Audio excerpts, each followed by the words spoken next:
next year when we do this show, I want to change it from flag plants to I feel like I'm taking crazy pills, because that's the vibe I got from you here, and that is like to me such a bullish vibe. Like that's exactly how I felt with Breece Hall last year. Where I'm like, they said they're signing Dalvin Cook to help Breece Hall like get through the first few weeks of the season. Like, why are Dude, you panicking? Kerrane, you remember whenever like the moment that signing happened, you and I dropped everything and jumped in a bulldog with Yes. Liam because we could get 5th round Breece Hall. Like we Yes. literally just stopped our day and said, And Silva told us we were done. It was over. Stop we drafting called him. Silva live on the call. And he told us like, no, dude, they just gave him a lot of money. It's like it doesn't. Have you seen Dalvin Cook play professional football?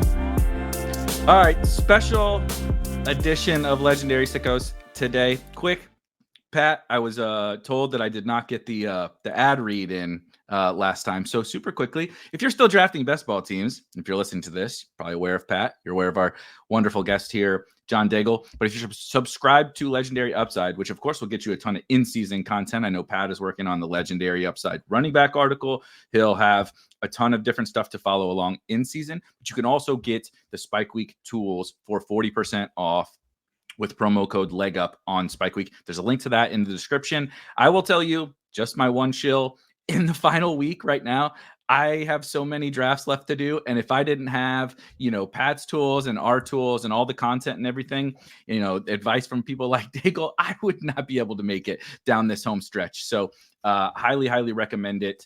And check those out. Like I said, super, super cheap for the final month here, 2 months. If you want to use them in season, resurrection drafts, DraftKings in season drafts, it's all there. Plus alongside your Legendary Upside subscription. Today, why we brought on Mr. John Daigle is our last episode we did with Rich Rebar, aka Lord Reeves, and we talked about things that are we sure about these situations? Like questioning, particularly some of the things, maybe players that were fading or situations that we're low on, and talked through some of those. Rich dropped a lot of truth bombs on me that really had me questioning my life. And I imagine Daigle is going to do the same today.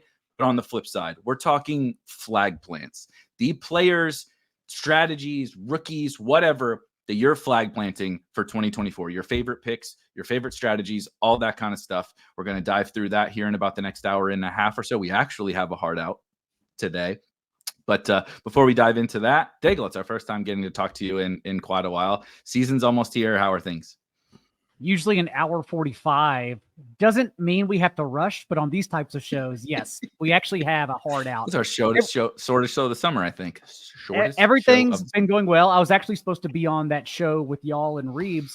Had to miss that one, unfortunately, but here we are, a week left. Somehow on this day next week, there will be actual football, followed by another game on Friday night in Mexico as well. So it's all ramping up. It's all here already. I can't keep the schedule straight. I don't know about you guys. I'm not prepared. I'm not prepared for Friday night games and Wednesday night games and all of this different stuff. I'm sure games you guys in Brazil. What's going on? You guys doing more? I'm just doing like media stuff in season. So you guys doing more in season content. It'll be a little crazy. Just before we dive in, Pat, you got anything top of mind? Anything at Legendary Upside before we get down to brass tacks? Yeah, by the time you're listening to this on the Legendary Upside YouTube, which generally we drop it a little bit later as the audio, uploads to the Google Drive and everything. By the time you're listening to it there, I very likely will have my Legendary running back scenario article out, and it's like 90% written. I'm editing it now, so. Yeah, that's a fun one. That's always free at Legendary Upside, so check that out. I also record that on I record all my articles on a premium podcast feed for subscribers, but this one I put out on the normal podcast feed as well. So if you want to listen to the article, it's available. It's a fun one. I travel to the future and I actually see what happens with these running backs. I saw some cool stuff. I'm pretty excited to report back.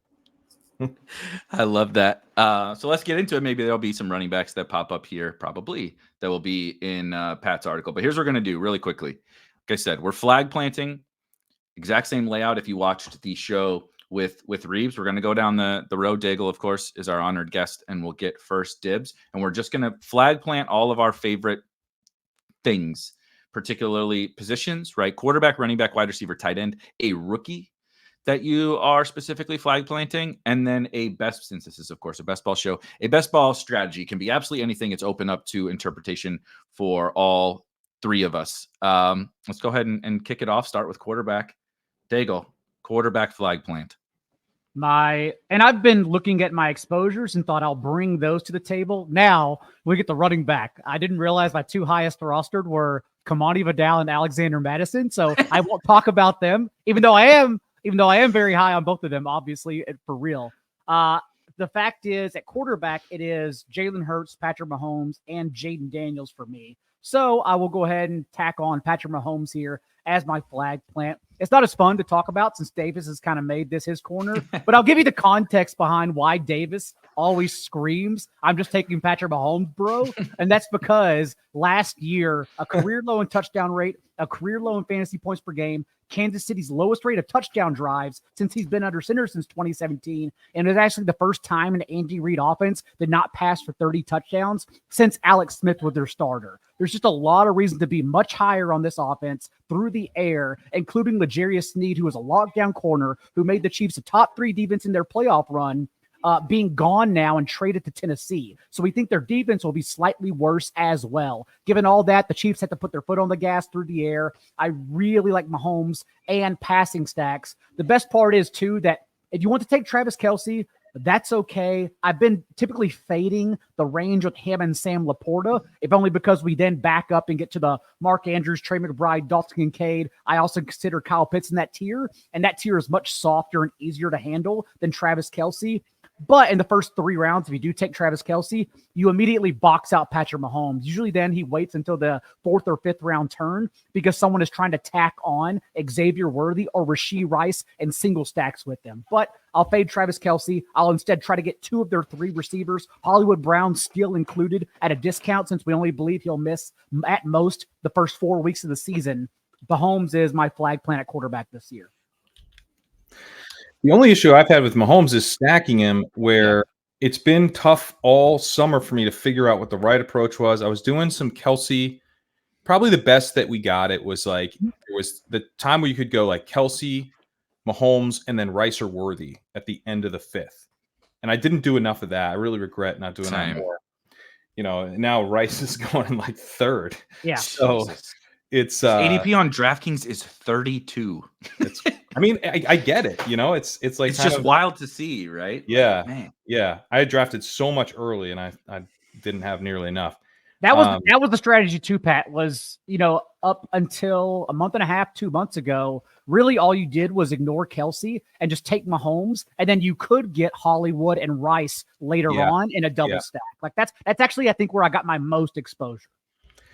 I have had trouble ignoring Kelce, honestly. I think Kelce going this late is like a pretty big opportunity. If Mahomes gets back to what we expect, I think Kelce's really going to benefit. I know we have obviously the concern that maybe they would save him down the stretch, but you know, he was just the engine of that passing attack. I mean, Mahomes is always the real engine, but he was the primary and almost secondary receiver during the Super Bowl run. He's really good still. So I've had trouble. I have a ton of Kelce, actually, not enough Mahomes. I've kind of flipped this. So hopefully it flows through Kelce for my portfolio. That's the only thing. Other thing I was going to ask Daigle is, what is your preferred? Because I have the same, not like concerns, but I think I'm glad you let off with this because it's well, I don't know if I'm glad. It's my biggest regret of the whole summer. Is I even remember tweeting on June 10th that there's 3 generational, you know, total engagement farm, right? 3 generational wealth opportunities in best ball, and one of the 3 was Rashee Rice at wide receiver 47. And I just pulled up my exposure, and I have a nice, cool 9% Rashee Rice in best ball mania. And you're like, I totally screwed that up. But now I'm trying to figure out, I don't want to like go crazy reaching for him now necessarily, but also it's very, very tough to get Mahomes, and I kind of want more of him. I'm just struggling to figure out how to do it. It is the 2 biggest edges still in best ball, although they're all dwindling. It is to fade injured rookies rookies who were injured throughout the preseason. This includes Ricky Pearsall this year, because it takes such a long time for those guys to ramp up. Yeah. It's truly only a playoff speculation. And even that, again, is not guaranteed at the end. And you should target suspended players or potentially suspended players, because we do this every year. That's where you get the edge, because most of the time the NFL doesn't care. So why should we? And Rashee Rice was the wide receiver 9 in points per game over his last 10 starts last year. Again, that's a second round player you could get in the 5th to 7th round all off season. So that's been a buy. Now, again, like you just asked, Eric, it becomes a little bit harder, but I do still think getting Worthy in a Hollywood and then maybe even reaching on Rice still is the way to go. But Rice now is pretty much only easy on DraftKings. Everywhere else, he's gone up exponentially. I think it's to the point where you could talk me into Rice in the early 3rd, sure, or mid 3rd, and then you grab Mahomes. What do you think? Like, one thing I have done a little bit of is taking a couple of these guys without Mahomes. Now I'm in a race to kind of cover Mahomes with like Anthony Richardson, Jaden Daniels. You can kind of like cobble it together even if you don't get one of those guys, but that's kind of the easiest. I think Richardson's kind of the cleanest way to do it. But, I have teams where I have like Kelsey and Worthy, but I'm almost intrigued by what if I went Rice and then I'm getting either Mahomes, or if Mahomes goes, I could take Kelsey in the 4th. Assuming he's there. So do you have any interest in kind of stacking without Mahomes? Sure. They're still Chiefs players, right? We still want the best players. It's like some people still ask, like, would you take Tyreek Hill and Devon Achane without Tua? Yes. I would like to get top 2 players in a position without their quarterback. Yes, every time. Yeah. So, but without Tua, the fantasy superstar? Also, remember, I don't know how much. I know Pete made it a bit, but I do truly believe with the flatter payouts, at least in BBM, that Week 16 does matter. And in Week 16, the Chiefs play the Texans, who are also soaking up elite capital. So I've been trying to maneuver like Texans and Chiefs players, because Texans also play the Dolphins. All these guys are being taken in like the first 5 rounds. So I've been trying to like backdoor Week 16 and Week 17 stacks between those 3 teams. I like it. All right, Pat, quarterback flag plant. I mean, it's flag plant time. It's repeating yourself time. I'm going to go with Drake May. Not named the Week 1 starter today. There was, some hope that he was. There were some rumblings. Crack Rock got the inside scoop. I called him. We did a ship chasing last night, Deep End Invitational special episode hosted by Mike Shope. I listened. I'm pretty proud of my moniker for Crack Rock, the Sex Panther of Adam Schefter's. Unfortunately, it wasn't one of the 60% of the time where it works every time on Drake May. We got the 40% end of that bargain there, and he's not the Week 1 starter. But like, I think the fact that it reminds me a little bit of the Andy Dalton, Justin Fields situation, where he did not start Week 1 either, but just becomes like, it's very clear that this coaching staff had like a plan of like, it's going to be Jacoby Brissett for a long time. And that plan already had like a huge hole put in it where they're now like, it's teetering already. I think he probably starts in Week 5 or week 4. They have like a long extended week of coming off Thursday Night Football. Week 5, they come off a 2-game road trip against the Jets and 49ers, and then they get 4 straight home games. I think in one of those 2 spots, that's when we first see him. And so I'm not like super worried about the missed games early on, because the whole play here is that we're getting this guy who emerges down the stretch as a fantasy difference maker based on the traits that he has. He's already flashed some of those traits in the preseason. I think people are starting to understand a little bit of why I'm so excited, because he attacks deep, he runs. He looks to run, but he also looks to create. He's got a cannon of an arm. He misses some throws sometimes. We don't get negative points for those guys. That's just a 0. We do get a lot of positive points when he hits a deep bomb, which he attempts pretty regularly. I've been looking at quarterback stuff over the last couple of years, more in depth, and some stuff that Kevin Cole's highlighted as being important, like scramble rate, under pressure rate, and also looking at things like big time PFF's big time deep throws, which in addition to obviously prioritizing guys who run, I think gives us an insight into the types of quarterbacks that we want for fantasy. This is part of the reason I was so high on Anthony Richardson last year, is because he actually hits some of these deep throws, even though he's not that accurate to the short area. So when I look at all this stuff, Drake May, like no matter kind of what I look at, Drake May excelled in it or was solid in college. There's pretty much like all the things that would point you to, on top of draft capital, does this guy have a fantasy friendly profile? It's pretty much all there. Like even compared to Jaden Daniels, who took sacks at a super high rate, like a concerningly, this guy might be a bust rate. Drake May took some sacks, but kind of much more in the Caleb Williams zone where it was like a minor concern, nothing major. So just a fantasy friendly profile that we get here, very stackable.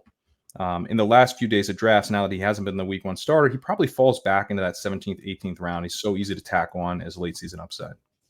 By the way, this was actually my rookie. I got too excited. I'll do my quarterback when we get to rookie. It's usually discussed how Jaden Daniels averaged 9.7 rushing points as a starter at LSU. Drake May averaged 9.4 in his 2 years starting in North Carolina. Has similar, if not mirroring, and rushing upside, honestly, not to mention that he also was up there as the number 2 overall pick. The Giants at least tried to trade a first, second, and third rounder for him, and the Patriots said no.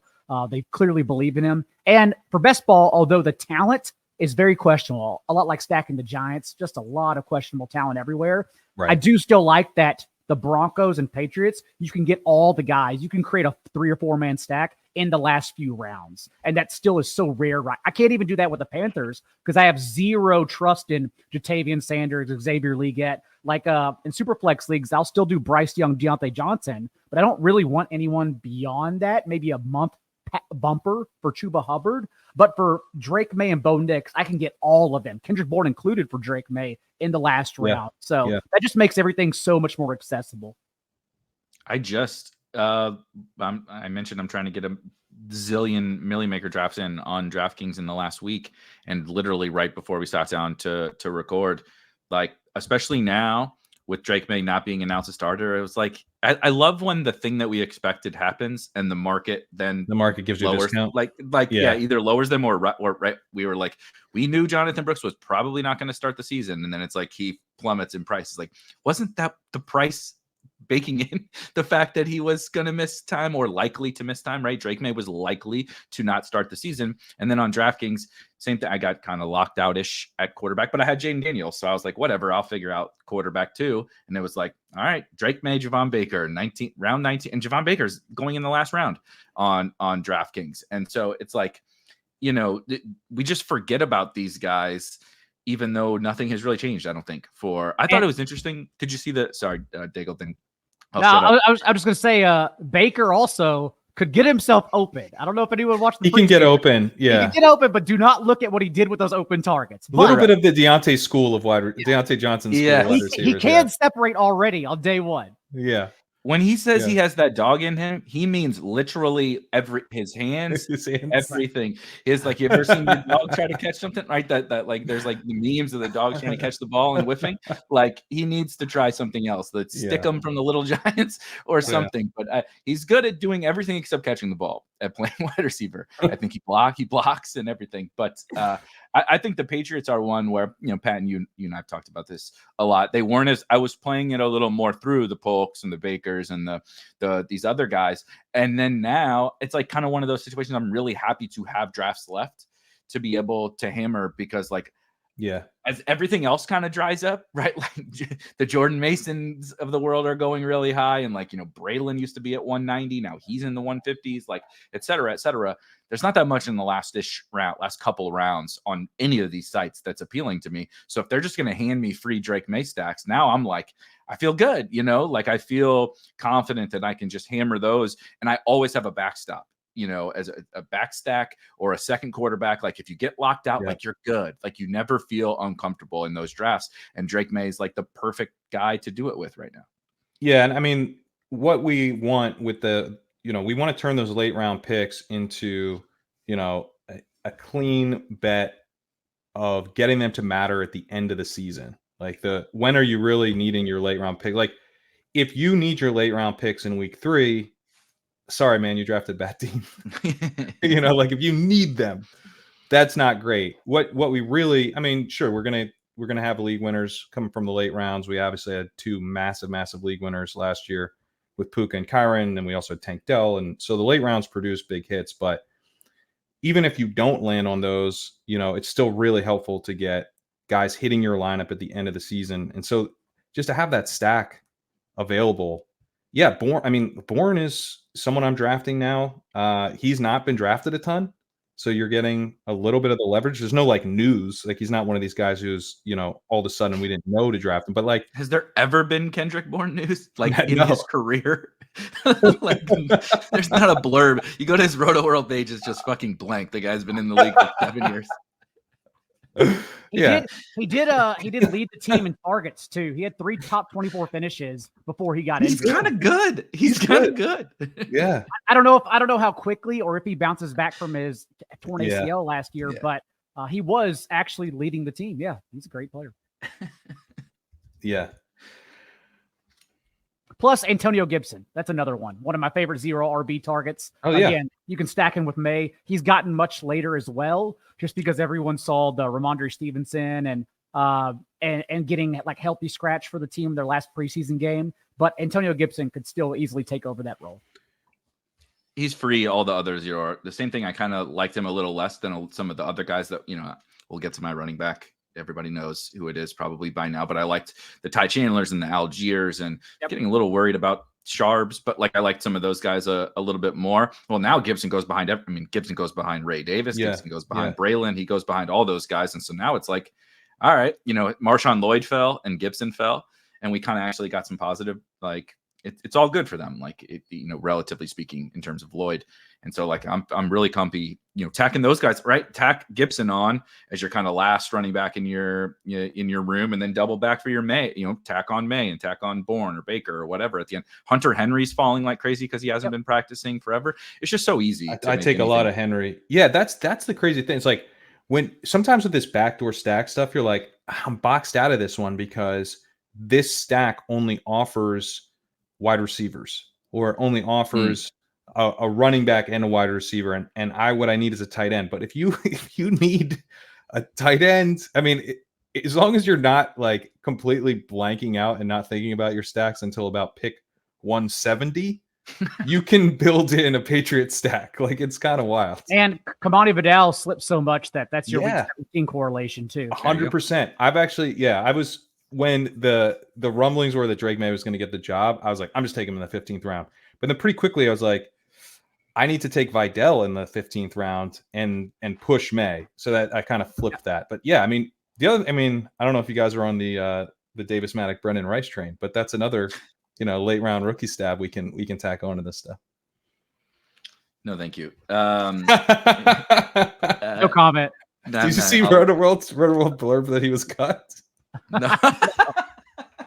Because it was a really confusing tweet where they were like, "Oh, the way he Chargers phrased announced it. I saw the way he phrased it. Yes. Brendan Rice make the team." Yeah, it was a terrible way to report it. It was a terrible way to report it, but that's amazing. They were everybody was just assuming that Brendan Rice was going to be cut. So that anytime that there was something on there, they're like, "Oh, yep, there he goes." That's it. Yeah.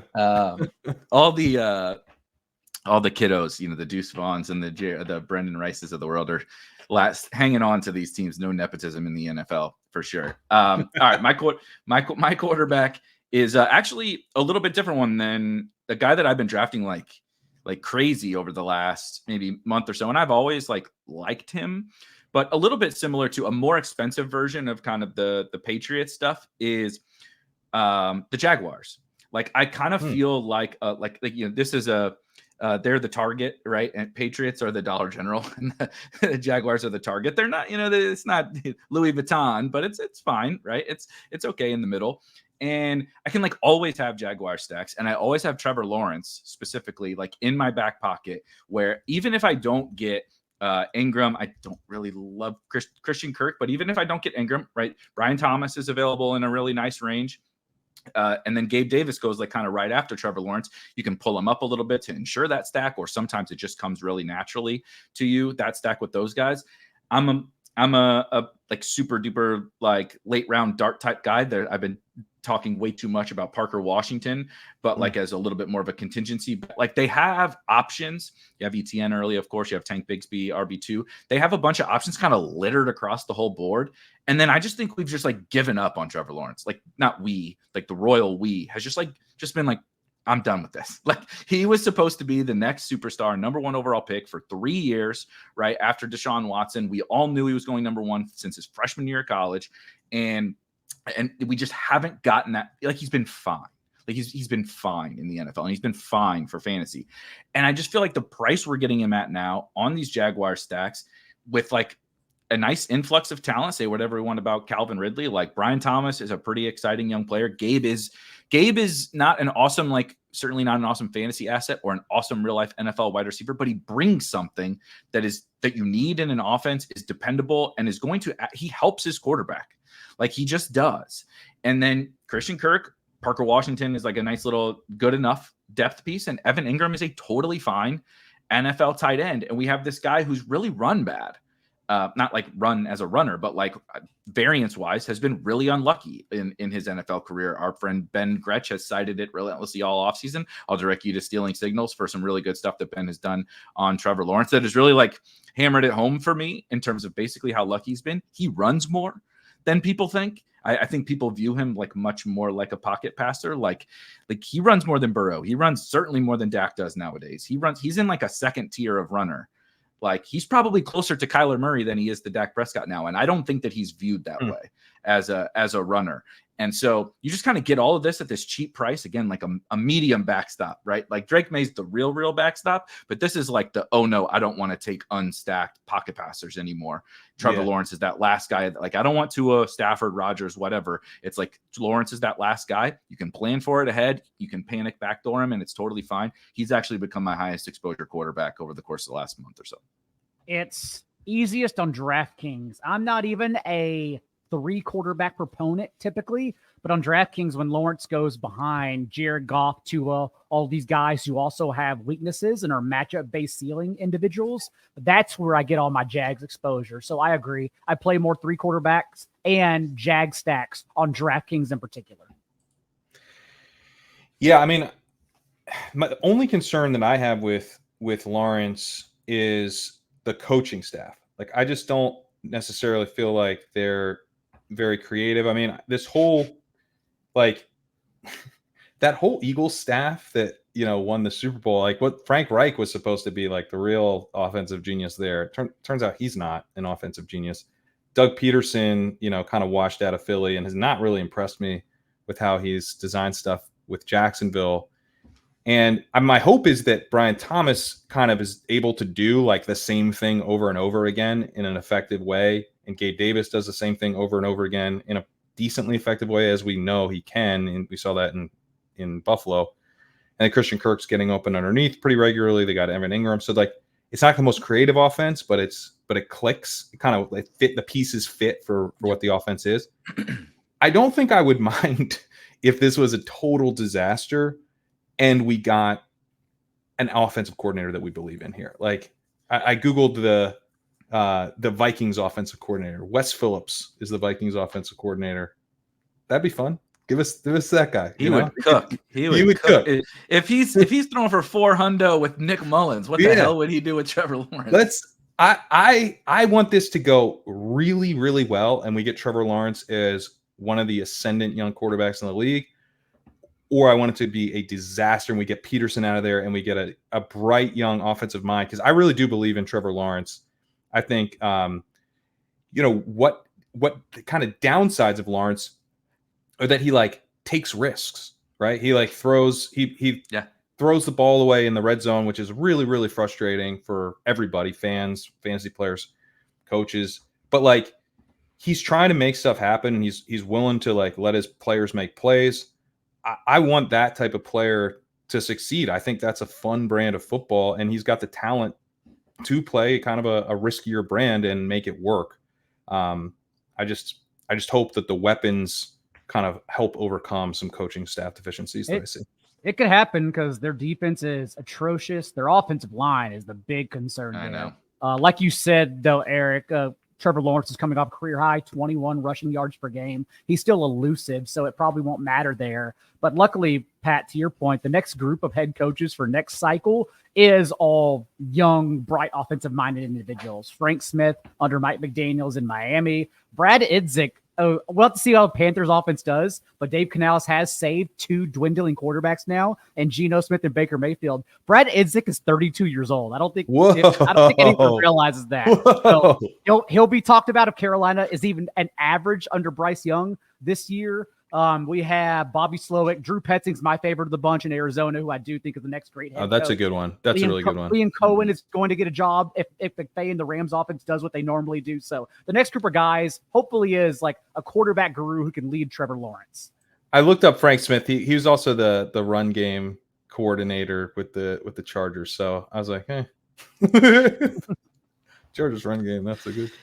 I just watched the Steve McNair documentary on Netflix last night, and I did not realize, because he's been so famous for the 7 and 9 bullshit quote, and certainly famous in my circles because he was with the St. Louis Rams. I didn't know Jeff Fisher got the Titans job when he was 32 years old as well. I had no idea. So it's funny when you said that he's only 32, and I'm like, my mind is blown that this, like, I'm 36 and this guy's like about to be an NFL head coach, and I'm podcasting about an offensive coordinator born in 1991. He's an offensive coordinator. That's wow. Jesus Christ. Makes you wonder what we're doing with our lives. Yes. Yeah. We can't put that public. I wouldn't be able to. No one would pay us any money if I told them what I was doing when I was that young. All right, on to the running backs, the least exciting portion of the show. Running back flag plants. Daigle, kick us off. It's an obvious one, and I understand the volatility in it, but taking on volatility also means gaining the upside. And I don't know what Devon Achan's upside is if he gets a full workload.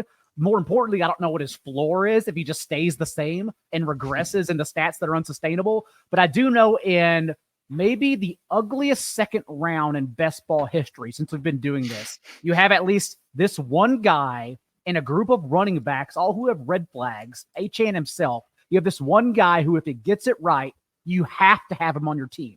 Like if Saquon Barkley and Kyron Williams are right, I still think we don't need them. But if Achane is right, you literally have to have him because he breaks fantasy football. He is my highest rostered running back besides the pedestrians I named earlier. Achane is just an easy one for me to click every time. Yeah, I mean, the concept of legendary upside, like, very, very much applies to Achane. He's such a weird second round pick where we're like, does he even get 10 carries a game? Like, we've never paid more for less workload than with Devon Achane. But like, it's correct. It's correct to pay this. Like, this dude, when I wrote up his legendary scenarios, the thing that really jumped out to me is that I think the path to him being a total league-breaking pick really goes through him taking a step forward as a receiver. Mm-hmm. He had a pretty high, I believe, 22% targets per route run last season. Didn't run that many routes. He wasn't on the field a ton, but that's promising. And we could see him jump with more playing time. He could jump from like 2.5 receptions per game to a little over 4. And I think if he gets there, on top of being one of the most explosive breakaway runners that we've seen in a long time, we're talking about, kind of Jamal Charles type of stuff at that point. That's where we need him to get to. He's not going to be like, Austin Eckler had 6+ receptions per game. I think 6.2 receptions per game in his 2022 season. Another undersized back who hit in a huge way. He's not going to do that. But Breece Hall had 4.5 receptions per game, and that's kind of more like a Breece Hall, but much skinnier is kind of like the bet that we're making with Achane. And what he flashed last year, the explosiveness, he has the highest rush yards over expected per attempt on record, and it's like almost double the next guy. He was just absurd. And we know this offense is built to take advantage of that kind of speed, and he's going to be very efficient again this year. So Yeah, it's such a clean bet. Like he just gets the work. And like a lot of people, I also am trying to find these last round Dolphins to throw in. So I don't mind sprinkling on Jonnu Smith and Malik Washington. Totally okay. Sure. But when we back up, like Mike McDaniels, this is something Sean McVay and Kyle Shanahan don't even do. Whenever one of Tyreek Hill or Jaden Waddle are off the field, like Mike McDaniels makes sure to get the best player the ball. He doesn't, nothing stops him from getting, Durham Smythe the ball. It's literally just when Tyreek Hill was off the field, Waddle got 38% of the team's targets. When Waddle was off the field, Tyreek Hill got 49% of the team's targets. It's a lot like that with Achane, whereas the coach speak has been around. They want to use him as a receiver more. And yes, that's usually just the same bullshit we hear from coaching staffs every year. But they not only used him out wide in the preseason, they kept 4 wide receivers on their active roster. That's it. Like, who else are they going to use? So I do truly believe there's a path for Achane to get a lot more receiver reps. And the thing is, so betting on running backs to take jumps as receivers is really dangerous. Like I talked about this in the article where like I'm looking at Tony Pollard because I was like, look, come on, they lost Zeke. Like he's going to see a jump in receiving work. He didn't see a jump. He actually had fewer receiving yards last year than he did the year before when he was splitting with Zeke. Like that makes no sense. But a lot of these guys, like it just doesn't work to give them extra receiving usage. Yeah. In fact, running backs decline year over year in receiving usage because it's a brutal game and it's hard to keep your job and hard to keep the workload that you had the previous year, with the exception of second-year running backs.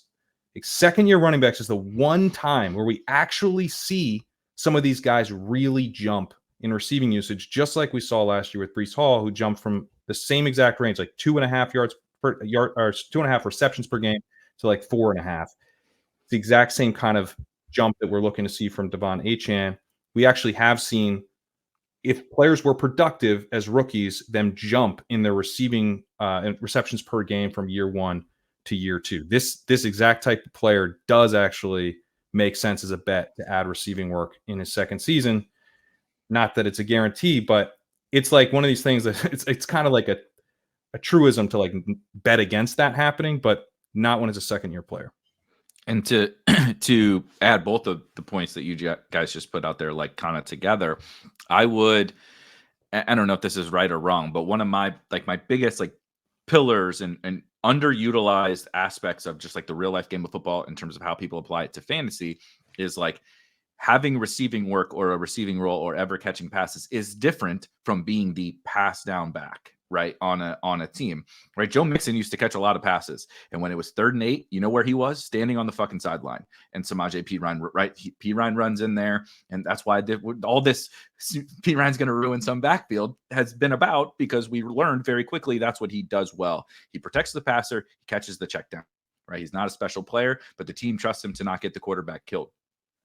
And if Achane were on a different team, like the Jaguars, like we just talked about, out of very, very serious concerns, certainly in the second round, but very, very serious concerns about the gain in receiving usage and just the overall how much workload is he ever going to get, because these other teams don't operate the way that the Dolphins do, in that they're not going to go out of their way to get their best players the football, right? If Travis Etienne, not to use the Travis Etienne thing or whatever, but like if we lumped Achane onto the Jaguars, like he would not be out there on 3rd downs probably, because Doug Peterson is a boomer and not a super, right? And what's his name? What's his buddy? The offensive, speaking of nepotism, Press Taylor is his offensive coordinator. It would be like, no, dude, you're 180 pounds. You can't. You're going to get Trevor Lawrence killed. And I mean, he might get Trevor Lawrence killed. But you know how you don't get receptions? You know, Austin Eckler got all those fucking receptions because he's out there every time they're throwing when they're down by 20, right? And Herbert's just peppering him. Achane doesn't really have that in his bag. Like, there's not really a viable, unless he gains 20 pounds and becomes a really good pass prprotector. He has gained weight, but he's still sub 200. I mean, he's a small guy. He's little. Like Kerrane being his like good in pass or trusted in pass protection. I know he was okay last year, but like in college he was a monster in pass protection. At 195 is a unicorn. Like they just like don't exist. Like these are 275-pound defensive linemen. He's stout. He's stout in a way that Achane is not. Achane's small and skinny. So anyway, all this is to say, but if he were on a different team, I would be like, probably pounding the table. Like, I know he's awesome. I know he's really efficient. I know he's going to hit home runs, but like these guys just don't get these roles. And I wouldn't want to pay this price to find out. But on the Dolphins, buddy, Mike McDaniel is going to get him the football. He's going to use him. What does it really look like at the end of the year? I have no idea, but I'm willing to find out. Yeah. I mean, like what I would say too is when you talk about the downside of Achane, the downside is very real. I mean, you're talking about a player who might have like 11 touches a game, that you just took in the second round. Like that hurts, even if he's very efficient, like that really, really hurts. I think what I would encourage people to think through is like how much it hurts when you get like a little bit better than that, but not nearly, right. 20, 21, 22, 23 points per game in PPR leagues. Like that still actually also really hurts. Like I think to me, like the Kyren Williams stuff, like I'm not really into the idea of him losing multiple series, per game, like being a 2-to-1. This guy had every snap last year. He was leading the NFL in snap share. Like he's a chunk play runner. He's not explosive. NFL Next Gen released you can actually go watch all the 20+ yard runs from these guys. He had 1 last year. Devon Achane had 6. That tied for the league high with Breece Hall. He had 103 attempts. He hit 6 of these runs. It's crazy.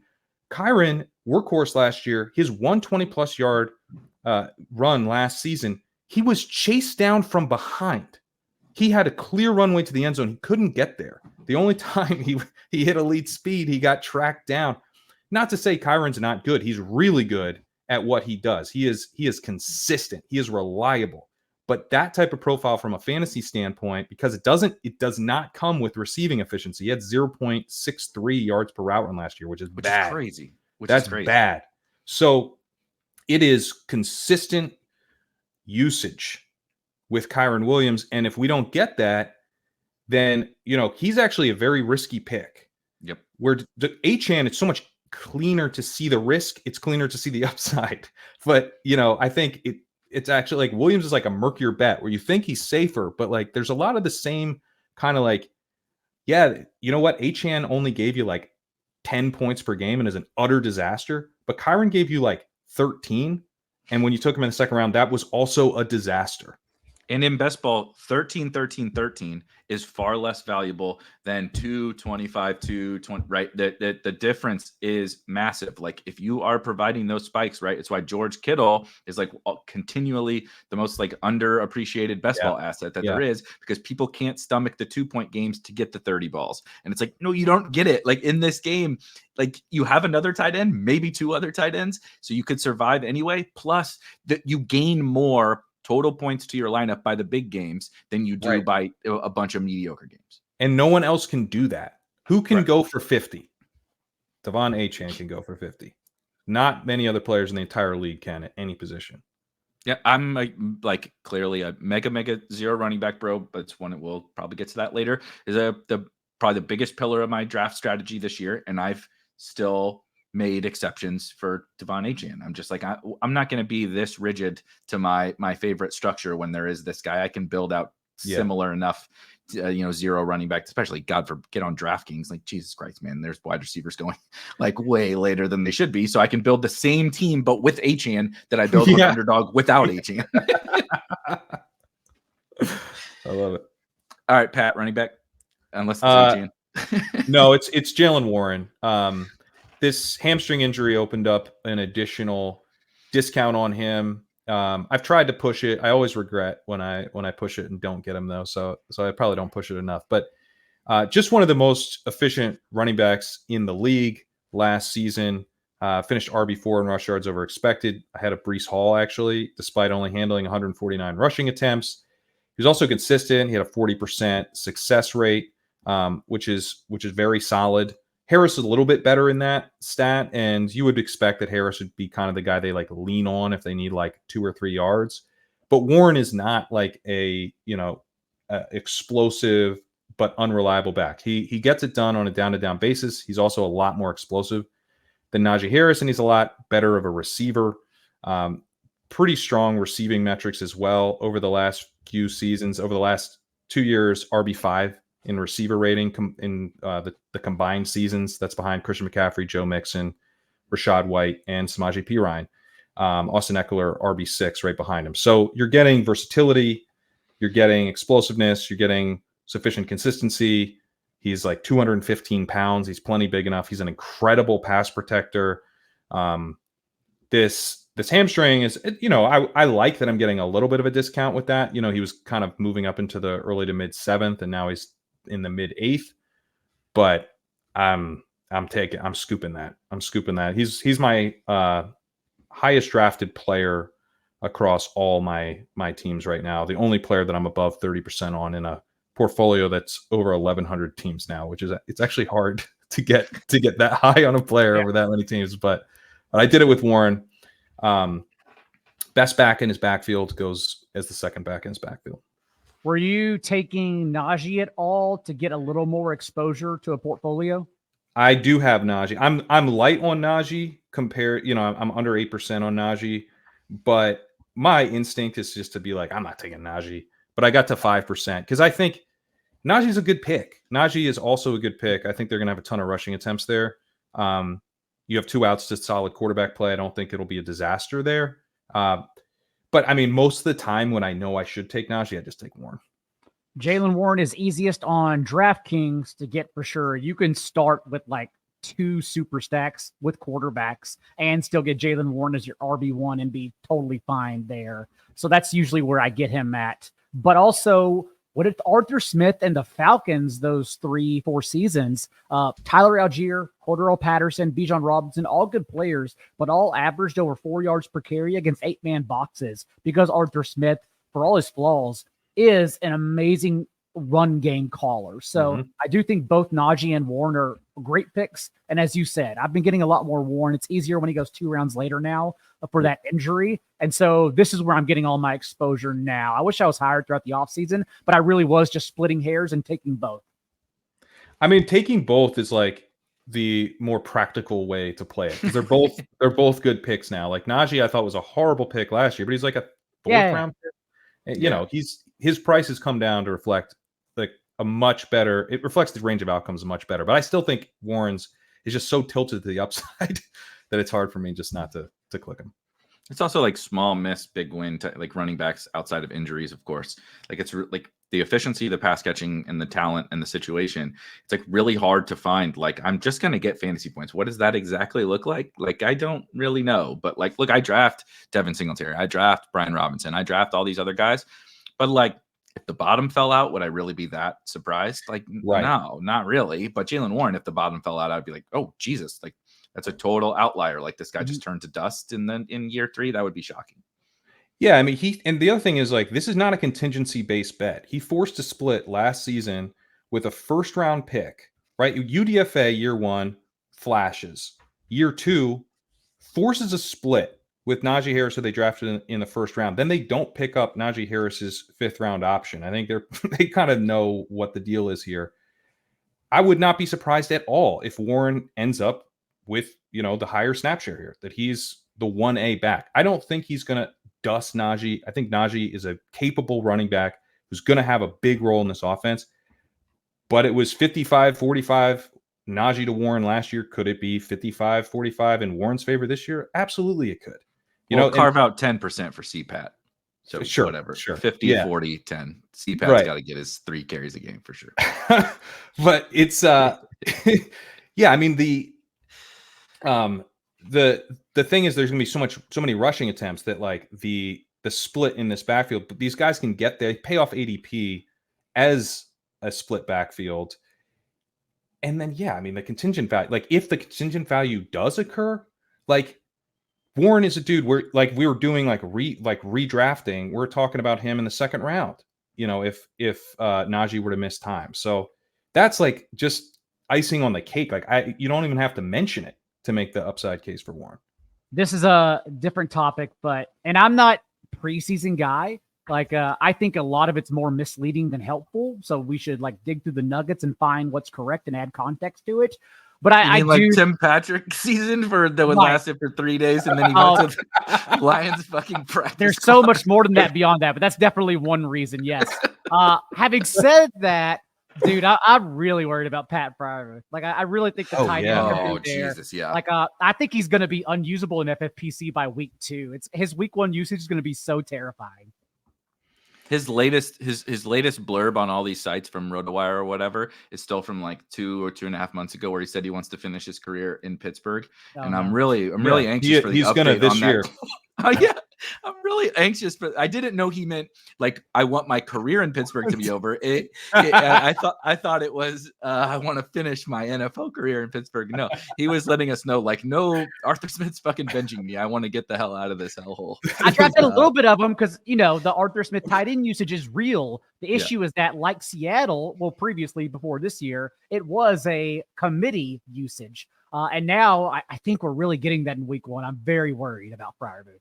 Darnell Washington was made like when, you can like create a player in like all these video games and stuff. When Arthur Smith goes to play like Madden and he creates that player, he creates Darnell Washington, like for sure. This gargantuan move tight end, that can just run block and open up holes for him. Like, what a dream for him. And he's like Freiermuth. Freiermuth literally was what, baby Gronk, like there's a new baby Gronk or whatever. In college, everybody was calling him Gronk, and he's not even big and tough enough for Arthur Smith to play a tight end. It's tough. It's tough to get compared to Darnell Washington if the criteria is be big and tough. I don't think anyone wants to go up against Darnell Washington at that. That's true. He's like the Hulk. Yeah. All right. We'll keep it moving here. Mine's pretty simple. But you happen to mention my name, people. If you've listened to any of these shows, I've waxed poetic about Tyler Algier for hours and hours on end. So I won't go too long. But I do just want to shout, like, of course he is a contingent-based bet in terms of the real ceiling comes from Bijan Robinson going down. But what I think is missed in most backfields, and maybe I'll end up wrong about this, but the transition we've seen in just real football, all levels, is the days of the workhorse back are like really gone. There's Christian McCaffrey, and then there's everybody else. And like even in colleges, man, like these guys rotate, like these college teams rotate running backs, high school teams rotate running backs. These teams play faster. Right? You throw the ball more. You just rotate guys. It's such a brutal sport. You're getting in, like they've literally described it, like health people, brain surgeons and shit are like, it's like getting in a car wreck on every single play repeatedly, especially at running back and offensive line. So these guys just rotate. I don't know how much Tyler Algier is going to play. I suspect Bijan's going to take the overwhelming majority of that backfield, but there was like enough hints. Everybody kind of scoffed at it. It's like, it's total nonsense that Tyler Algier is going to mix in quite a bit with the ones alongside Bijan. And I don't know why it can't be the case that he's getting 30% of that work, right? He's really good at football. And so I think that's the big thing. If I was just wish casting, right, we don't need to get into the Tank Bigsby thing, but like to the Jaguars example, it's like, they're telling us it's Tank Bigsby. He's got a lot of work to do to keep that job. Tyler Algier has done that work. Like his rookie year was incredible, and he's good in the pass game. Like his rookie year, yards per out run and stuff wasn't so great. Last year, he was phenomenal on a small sample. Pass blocking, the dude was a linebacker in college. Like he's not afraid of these dudes, and he's graded out elite. His rookie year, he graded out elite from an elusiveness perspective. Not a big home run hitter because he's not super fast, but he just does everything that an NFL team wants. So I think he's going to play, period, like alongside Bijan. And if something happens to Bijan, I mean, you talk about regrading the year. Like same thing. If something happens to Najee, Jalen Warren's a top 2 round pick. Tyler Algier is a top 2 round pick if something happens to Bijan Robinson. So when I'm drafting a lot of zero running back teams and I'm not drafting Bijan Robinson, I'm taking Tyler Algier as much as I can. And in 2022, led the league in yards from scrimmage those last 4 starts in December.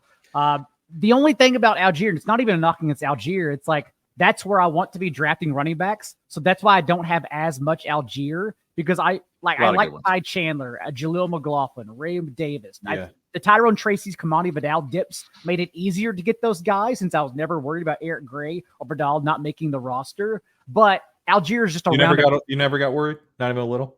Vidal maybe a hair, but again, I don't did. I don't think there was enough context provided because he was Daniel Popper's like, I've never heard of the guy. Like, this does not seem great. But he was injured for 1 week. Like, that's what happens. Beat reporters are supposed to write about this week to week. They're not projecting for week 18 or week 17 like we are. So I wish they would. I wasn't too worried. Yeah, somebody call them and get them into best ball street so we can stop worrying about who's going to start the week 2 preseason game. I need to know who's going to be playing during the season. I did laugh though, Daigle, when you mentioned a list of players, and I understand your premise, but you listed guys that you weren't worried about. One of them got like airlifted to the hospital, and we thought he fucking shattered his entire leg or whatever. And the other guy, the coach didn't know who he is, and he wasn't even playing in the preseason. You're like, I wasn't worried about that. I'm like, Jesus, I need whatever Daigle's taking, because I'm getting worried about all those guys. I mean, as someone who had so much Tyrone Tracy, like the fact he was back at practice the next day, dude, like we all need to log out during the preseason. Like it's amazing how little of it actually matters. Oh, I'm fading Tyrone Tracy after that. If you pull a Paul Pierce, buddy, not you. He does not have that dog in him. He's a converted wide receiver, and he showed me why we used to play wide receiver with that, like crying, laying down on the ground and back at practice. He got rushed to the hospital and put in an air cast. Like, come on, dude, rub some dirt on it and get back on the sideline. I like all those guys though in Algiers range. Antonio Gibson as well.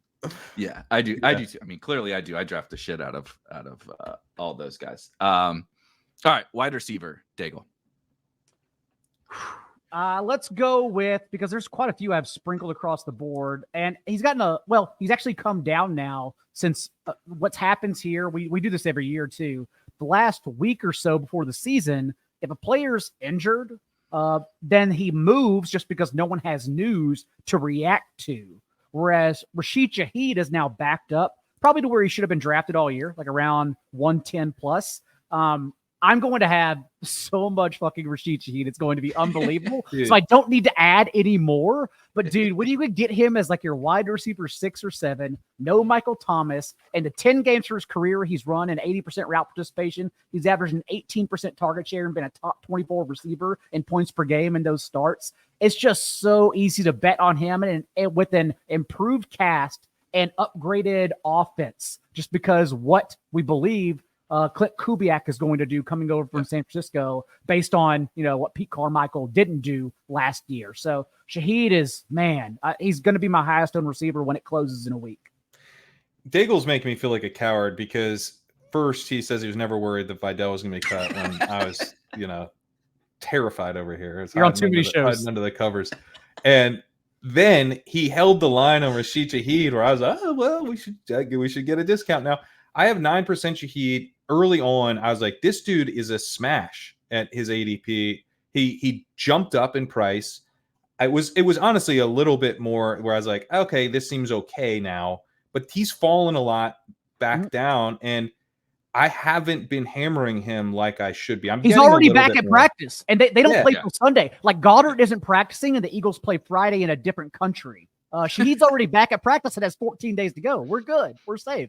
Yeah, he needs to be a big part of what I do to close out best ball season, because I'm at 9%. Like I am overweight, but like, man, I would really like to be where you are, because I think the bull case is pretty obvious. I totally agree. And now this is another one of this is why we bring you on, Daigle. That is not a player that I think would come up on a flag plant show between myself and Kerrane. By the way, it also, if you're looking for the correlation, like you can kind of bet against Devontae Adams, who is now dipped in target share yards per game and fantasy points per game for 4 consecutive seasons. We have an ambiguous target tree as well from either Gardner Minshew or Aiden O'Connell when they're under center. And so you can kind of get that week 17 correlation between Shaheed and Jacoby Myers in the 10th through 12th round. So it's also a hedge against an elite wide receiver that I think is at an age peak where we probably should be betting against him.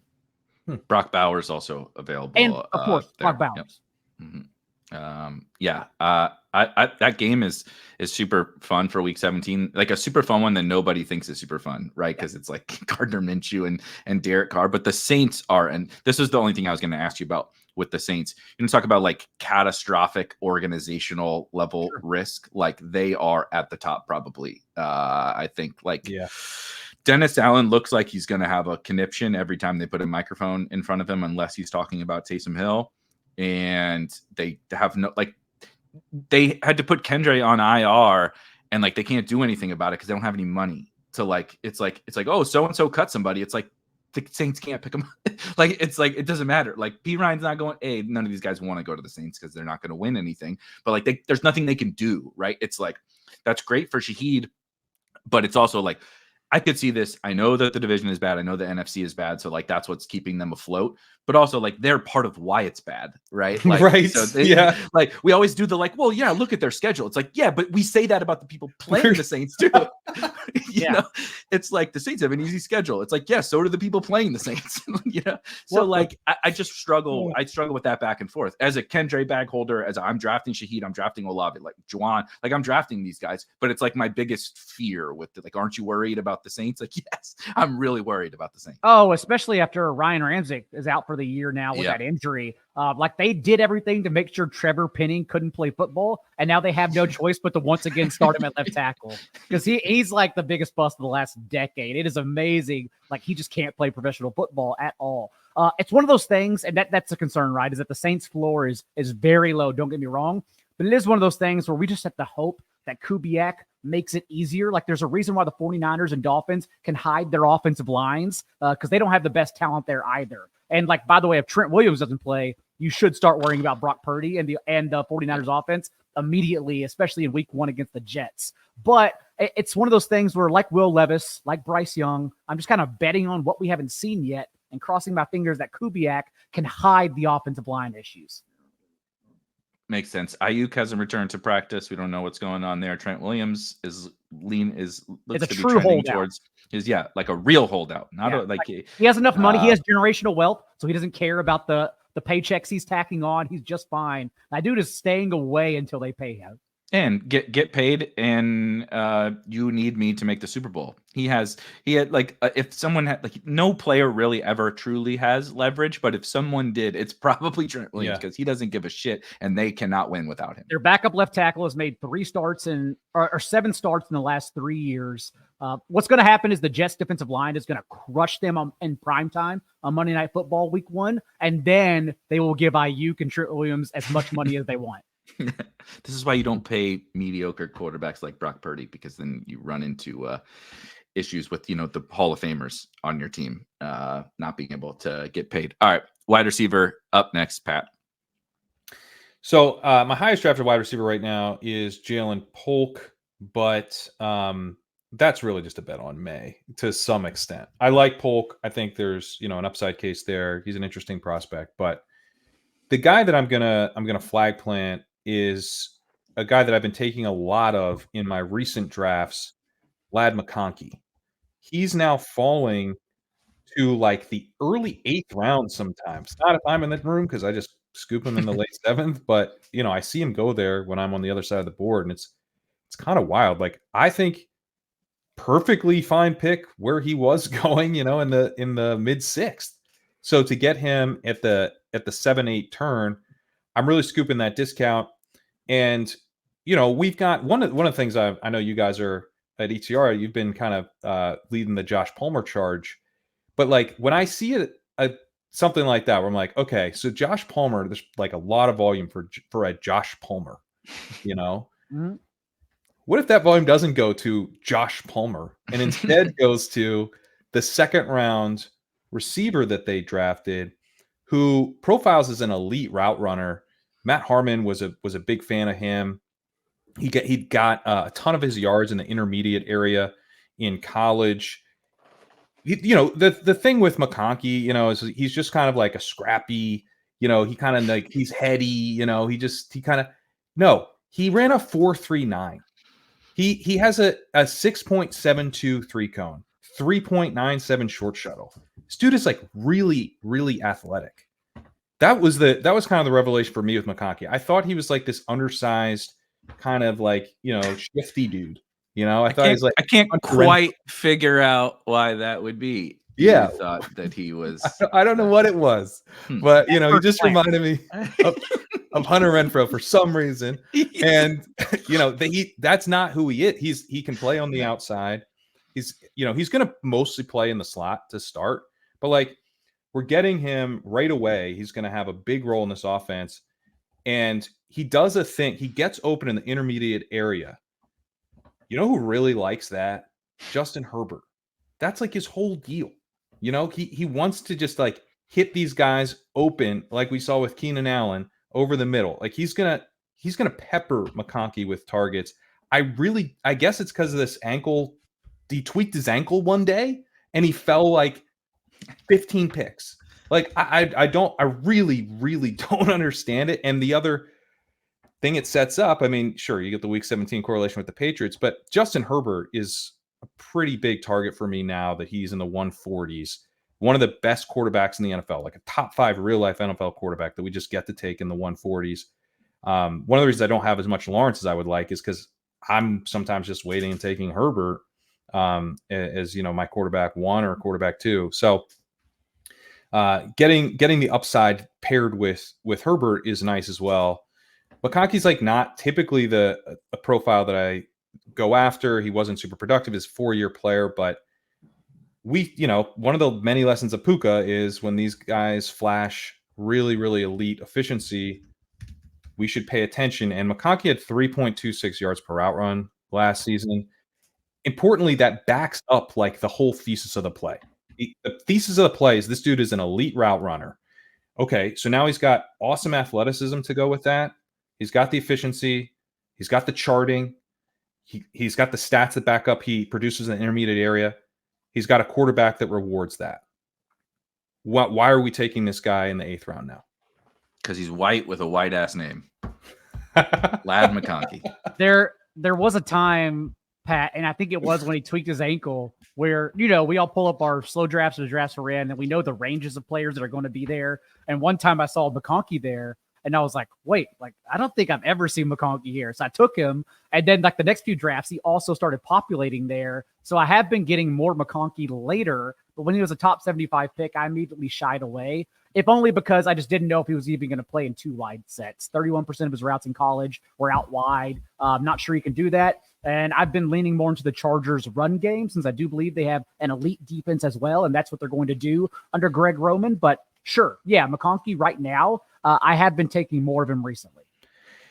Yeah, and I don't think he'll play in 2 wide sets to start the year. But DJ Shark, Brennan Rice, who we all believed got cut, and even Josh Palmer, I think they're going to be, if he shows he can play, and he got moved around the formation in training camp.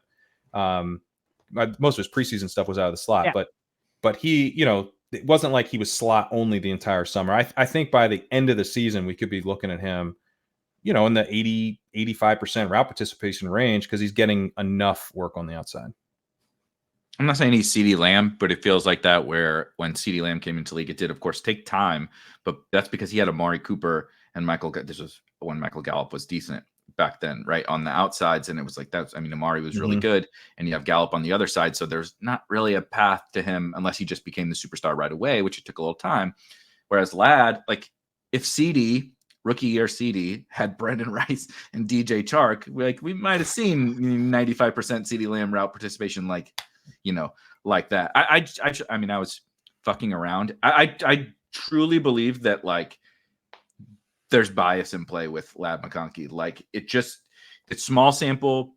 He was a little more slot oriented. He is not what we envision as an alpha, NFL wide receiver. You don't think that he's as athletic as he is. Like you said, I think the normal person just shows up and they're shocked.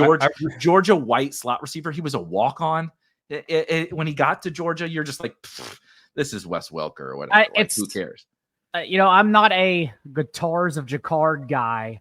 I do like taking stands, but I also step back and understand yours and Gretsch's perspective of we can't predict everything. That is true. And so I do always step back and say, how does this guy beat I hate to tell you, but you just described the whole point of that article. Yeah, I know. Yeah. But I still like to have 20+% of guys. You like the party. That's also the point. Okay. And, you like the party. Lad McConkey in the second half of the season, of course I can get beat by him. I'm talking about Josh Palmer being the one holding him off. So of course I could get beat by him. So yes, I do take him more now. But I think to the opposite point though, betting it, the Chargers are not the most stable organization that we've ever seen. We're just saying Harbaugh and Roman are going to come in when they just keep moving around. Harbaugh just basically got run out of college for being a cheater. And Roman has always had efficient offenses. I get all that, but it's not like he sticks around everywhere he goes. Like nobody loves him so much that they want to just keep, nobody's giving him head coaching jobs. And like the fact it reminds me of the, like, if we're making the plane out of DJ Chark and Quentin Johnston and Brendan Rice and Gus Edwards and Will Dissly, right? It's like, boy, Justin Herbert and Ladd better be good, because this could be very bad. So I really like Ladd. I like these kinds of players. He was my wide receiver 5. I feel really stupid. I had Troy Franklin wide receiver 4 in this class, which feels really stupid. But I had Ladd right behind him, and so I'm really excited about that. But I also have systemic Chargers risks that it's hard for me to shake it. I'm like, I love Herbert and I love Ladd, but we're lining up with Gus Edwards, DJ Chark, and Josh Palmer. Like, it makes me squirm a little. Yeah, what do we need for the price is always, when I'm trying to think through with this best ball stuff. And maybe I would be open to the argument that Ladd was overpriced earlier. But when we get down to the 7th, 8th round, we're taking like Jameson Williams and stuff like JSN. Yeah. Give me the guy who could easily be Justin Herbert's number 1 target down the stretch. Sounds pretty good to me. Are you definitively Ladd over like JSN? No, I mean, honestly, I'm taking JSN now because you have to if you want him. Yeah. If you Ladd has moved into a different part of the reason I'm flag planning is he's moved into a different part of the draft. Yeah, underdog JSN really rose and Ladd really fell, right? Yeah. Is that right? Yeah. If you want JSN, you probably should take him in the late 6th now, because I've been trying to push him around the wrap in these recent drafts and he never gets back. So I'm like, all right, I guess I got to take JSN in the 6th. But Ladd, I mean, it's kind of like Keon Coleman and Ladd will one of those two is probably coming to you at the 7-10. Yeah, it's crazy. Another lot of rookies on this list. I really wanted to say Malik Washington, but we already had one Malik Washington mentioned earlier, just in brief passing. But that's like my pet guy. I'm obsessed with him as a football player, and it has not been the world's best. Cut day is never awesome for me with the way that I play best ball. I do admittedly take on a lot of risk. I'm always hunting for the backup running backs, and that sometimes you get Evan Hall and sometimes you get Jordan Mason, and you got to deal with that. But talk about a run out for Malik Washington with Odell not being there and River Craycraft going down. Really excited about that one. So I had to get a shout there, but it's another rookie for me, and it's Malik Nabers, which is both more exciting, but also more boring. If I'm drafting a lot of 0 running back teams, I thought it would be pretty disingenuous not to list an early wide receiver. If you're taking a bunch of late running backs, let's talk about an early wide receiver. I just think the only reason he goes, and now it's risen a little bit. People are getting pretty excited after the preseason usage and everything for Malik Nabers, but it's just like Giants FUD. The only reason he goes really any cheaper than Marvin Harrison is Giants FUD. The only reason he goes after Chris Olave is Giants FUD, and the Saints are just as disastrous of a situation, and Malik Nabers is better than Chris Olave. And so maybe that won't be true, but that's my thesis. I think he was basically just as good, almost as good of a prospect as Marvin Harrison right there. It's more of a 1A, 1B situation than a Marvin Harrison and then Malik Nabers to me. I understand if somebody disagrees. And I'll keep saying this to the Tyler Algier thing where I keep saying the same shit on every show all summer. 2 years ago with Isaiah Hodgins, who, by the way, was just cut, Richie James, who is going to be selling insurance here pretty soon, probably, as the leading receivers for the New York Football Giants, they not only made the playoffs with Daniel Jones and Brian Daboll, they won a fucking playoff game 2 years ago. And no one cares about that. It is, if you ever say you like the Giants or you like Giants players, it is always, God, dude, the Giants, don't you know how terrible their offense is? I'm like, yeah, probably. But you didn't say that last year when we were dude, Daniel Jones was an 11th round pick last year. Everybody was dual threat, right? If I get boxed out of the elites, I got this runner on Brian Daboll, blah, blah, blah. And now everybody's like, it's over. The Giants stink, right? And I'm like, yeah, but now he actually has there's this superstar rookie wide receiver. I'm like, this is what you've been waiting for the Giants. And there's no target competition. The roles are really well defined, I think, to me. It's like a shitty version of the Jaguars where it's this is the dude. We built the offense around this. Daboll hasn't even been shy of saying, like, we built the offense around Malik Nabers. You got Wandale, who can kind of do a thing. You got Darius Slayton and maybe Jalen Hyatt, who can kind of do a thing. And then you got this Singletary dude who you're like, I need 3 yards, please. Give me 3 yards. I'm like, I just don't understand what the risk is. Like, if Daniel Jones gets benched, who gives a shit? The guy's not going to be that much worse than Daniel Jones. Brian Daboll 2 years ago, we were like, this guy's awesome. This guy's the next, offensive wizard. And now we don't give a shit about Brian Daboll offenses. And with this level of talent, a rookie with 0 target competition, like, just sign me up, man. He's my highest owned early round wide receiver. With no Darren Waller, it's like he gets all the intermediate targets as well. Jalen Hyatt led the league in ADOT. Wandale Robinson and Rashee Rice finished bottom 2 in the league in ADOT. So the middle of the field's wide open. And even before I started researching, I wrote the Giants team preview to establish the run. And before I started researching Nabers, I assumed as well he was a slot receiver. Then you look at his last 2 years at LSU. He's a beast. 54% route rate from out wide. Not only that, but solely from the boundary, 2.4 yards per route run, which was the 15th best mark among this year's class and second among all first-round wide receivers. So he is the guy. 32% target share last year from Jaden Daniels as well. So there's just no way, in my opinion, he doesn't lead the team in targets, and that's probably going to be a fuckload of targets. Yeah, it is. The defense is not great either. So they're going to need to score some points, kind of the Dolphins level analysis too. Like, I don't know if you've seen the Dolphins defense over the last couple of years, getting way, way worse. Always nice for those offenses. Next year when we do this show, I want to change it from flag plants to I feel like I'm taking crazy pills, because that's the vibe I got from you here. And that is, like, to me, such a bullish vibe. Like, that's exactly how I felt with Breece Hall last year. I'm like, they said they're signing Dalvin Cook to help Breece Hall, like, get through the first few weeks of the season. Like, dude, Kerrane, you remember whenever, like, the moment that signing happened, you and I dropped everything and jumped in a bulldog with Liam because we could get 5th round Breece Hall. Like, we literally just stopped our day and said, and Silva told us we were done. It was over. Yeah, stop drafting. We called him. Silva live on the call. He told us, like, no, dude, they just gave him a lot of money. It's like, it doesn't. Have you seen Dalvin Cook play professional football? Yeah, that was, like, the biggest those days. But, like, I love when I feel like I'm taking crazy pills, because that's where the opportunities are. Like, if I'm like so sure that the market is just missing something, so obviously, why don't you get this? Then, I mean, that's a huge opportunity. I couldn't agree more on Nabers. I mean, I would not be surprised if at the end of the year we're like, why were we taking him behind Harrison?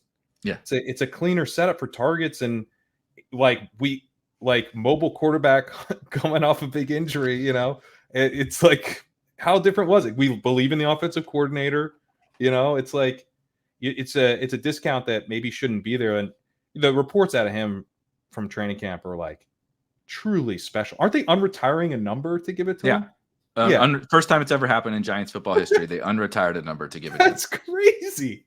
Like, I mean, and the beat reporters are like, this dude moves. They're like, he's already on the Mount Rushmore in terms of, like, players who move differently than the other players. To be fair, like, they had to watch Isaiah Hodgins and Sterling Shepard open week 1 last year. They had to watch Kenny Galladay. Yeah. Darius Toney 2 years ago. Yeah. Oh shit! Yeah, that is fair. They're not a little lower than other teams. That's true. Exactly. I'm going to my alma mater's first football game tomorrow night. A little Friday Night Lights action before we get bogged down in football season. It would be like me going and saying, like, oh yeah, that guy's special because he moves at a mediocre sized Southern Illinois high school football game, and I was, like, judging everyone's movements based on that. The Giants people have seen a lot of bad, so Malik Nabers looks like like a god out there compared to what they have been seeing. But he might be just I don't have bowl games in there, but, like, as good as Marv was last year, and he was awesome in a bad situation. Marv's quarterback transferred and is at Syracuse. Okay, so like that's how bad you're an Ohio State quarterback, and you are so bad you ended up at Syracuse while throwing to Marvin fucking Harrison Jr. That's a tough scene. So a little bit of context for that. Whereas Nabers played with Jane Daniels, but like, dude, he was closing in on 4 yards per route run, running every single route in the SEC. Like that's absurd. Like it's truly, truly absurd. Yeah, just I think he's a special player, and we're getting a nice little discount. So wheels up. All right, tight ends. Maybe this one will be a little quicker. We got about 25 minutes. I will go with Kyle Pitts. I drafted a lot of Mark Andrews, but I'll go with Kyle Pitts because he's still just left over. And I have never been Pitts slappy. I've never been the one to tout him. I will take him when he's left over. Last year, I even said he's a fringe tight end 1 for redraft leagues. But this year, I'm all in just because I believe the usage and betting on him before we see it. And maybe it won't come to fruition, but even Rondale Moore's removal from the offense for his season-ending injury now leaves more receiver routes open for Kyle Pitts in 3 wide sets, which is what we think Zach Robinson's going to do, like Kevin O'Connell from that Sean McVay 11 personnel coaching tree. Kyle Pitts to this point since 2021, when he was drafted, has led the league in ADOT among all tight ends. The only tight end to have a 12-yard depth of target or over that. And then keep in mind, last year, Evan Ingram led the league with 73% of his targets within 9 yards of the line of scrimmage. That's how he became a top 5 tight end. Travis Kelce and Sam Laporta were 4th and 7th in that category. You have to get layup targets to score fantasy points, whereas Kyle Pitts never did. He was thrown deep balls and go routes from Desmond Ridder and Taylor Heineke. So, of course, he didn't score fantasy points. What do you think happened? But he also, in that time, since he was drafted, he's top 2 among all tight ends in rate and his routes both from the boundary and the slot. So I think he fills in as that third receiver role since you can't play Ray-Ray McCloud or Casey Washington there. I'm going to take the usage. I'm going to bet on a different route tree, and I'm going to close my eyes and not watch the games because if it changes at least, Kyle Pitts could be a top 5, top 4 tight end.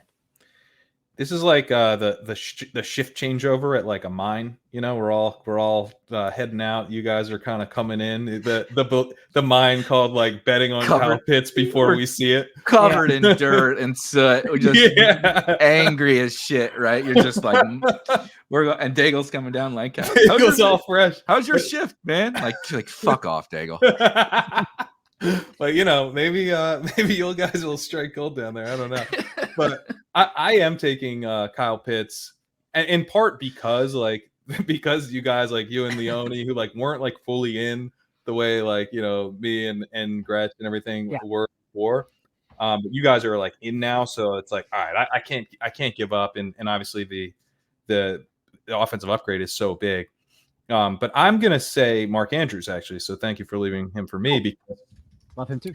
The offensive upgrade that we got, but no one cares about anymore because the Ravens had an elite defense and they don't realize what a big upgrade we actually did get. I was looking at the Ringer Shield Kapadia had he noted that according to the FTN Football Almanac, the 2023 Ravens had the 8th best defensive season this century. This was not like a good defense. This was an incredible defense. They lose Mike McDonald. The way defense tends to regress, we're not going to have them be one of the best defenses of the last 25 years this year. We're going to have them be, probably pretty good. That will put the Ravens more in kind of typical situations where they're not up by a ton. They're not, they didn't just stomp all over the Lions in like a quarter and a half and now they're salting away the rest of the game. They're actually having to play back and forth football a little bit more.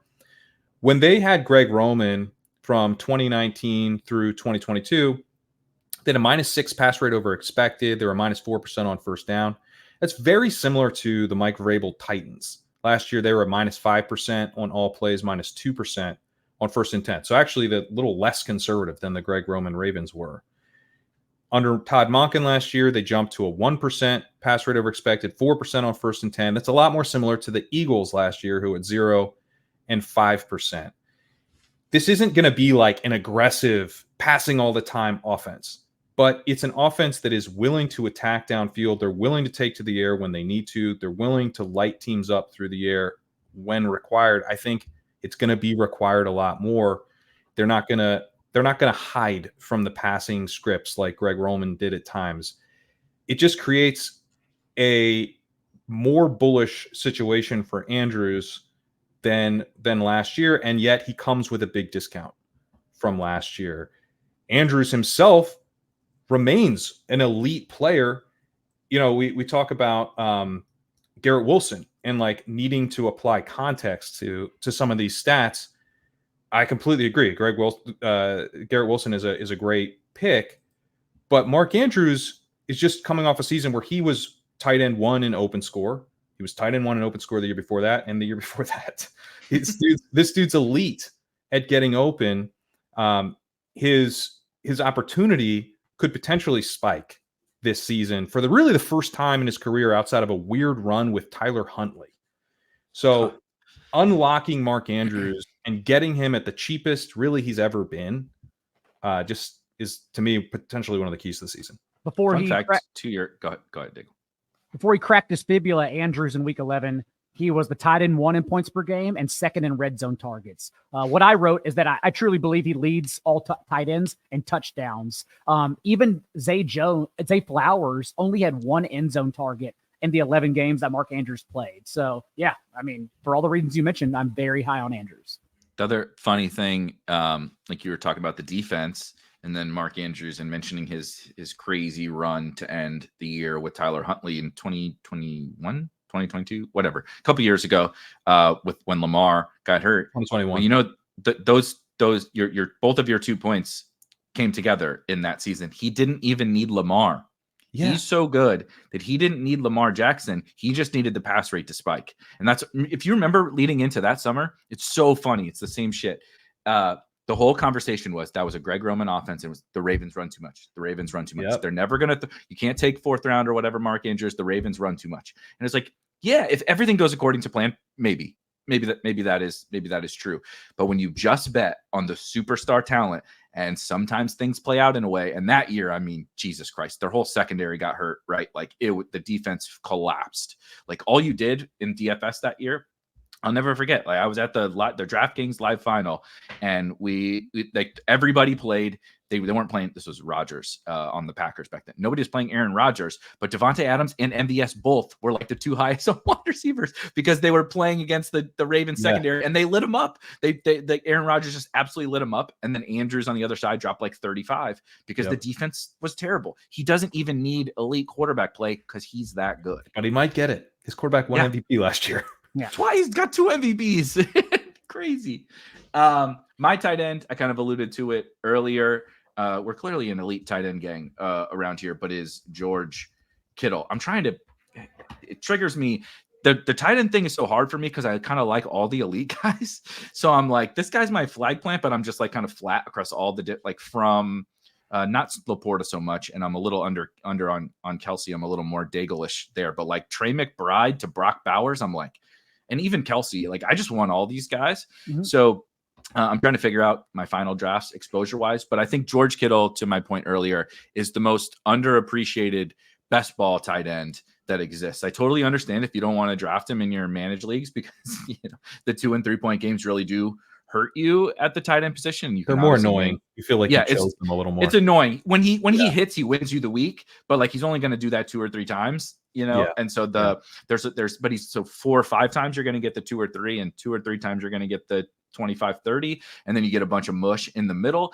And in redraft, that can be, like you said, that can be annoying if you're not playing total points. But in best ball, guess what, buddy? We don't give a shit about that. I got another tight end or 2 to suck it up when, hopefully Jonnu Smith scores a touchdown the week that George Kittle scores his 2-point game. And he is just so underappreciated for how important and how impactful those spikes are. We created a new metric this offseason at Spike Week called Spike Score. And last year, despite being the points per game tight end 5 and points per game added, so we kind of have another little metric, right? How many points did you add? Not just how many points did you score above your peers. He was also tight end 5, so call it tight end, top 5 tight end. He was tight end 2 in our Spike Score, meaning when he spiked, It was so big that he was more than offsetting all of those 2 and 3 point games.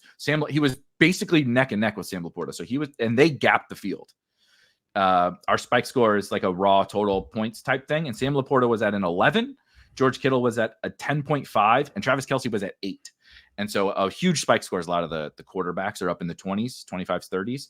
And so the tight ends, like these elite guys, just lap the field. And he lapped the field. Even amongst the Evan Ingrams and all those guys, George Kittle puts up 25, 30-point games always. We have the Brandon Ayuk holding out stuff. Like CMC's already got the calf thing. We know Debo's probably going to miss a couple of games. Like, you know who benefits from that? George freaking Kittle. Like, if you're going to get 10 targets for a George Kittle, you're getting a nuclear week. And that's all I care about. Do it for me once, George. Please, George, in week 17, one fucking time. It's not week 6. The week 6s are fun. Just one time, save it for week 17. He did week 16 2 years ago. He was a huge piece of me even getting to the final in 2022. It's not just last year, like you said, it's 2022, because over the last 2 years, he has more tight end 1 overall weeks than anyone. Travis Kelce, Sam Laporta, George Kittle, all he does, man, is boom or bust. And he's coming off his age 30 season. He ran a career high 84% of routes as well in their drop back. So the usage is still there. I'm more than fine going with the ebbs and flows of his production, just because the ceiling, you have to have it.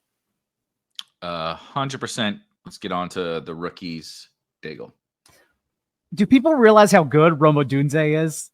As in terms of a prospect, the third cleanest prospect behind Harrison and Nabers in this class, 6'3", 212, profiled as a 98th percentile athlete, led the nation in contested catches and targets 20 yards downfield. So he not only earns deep targets, he can also battle you and get them at his size and athleticism.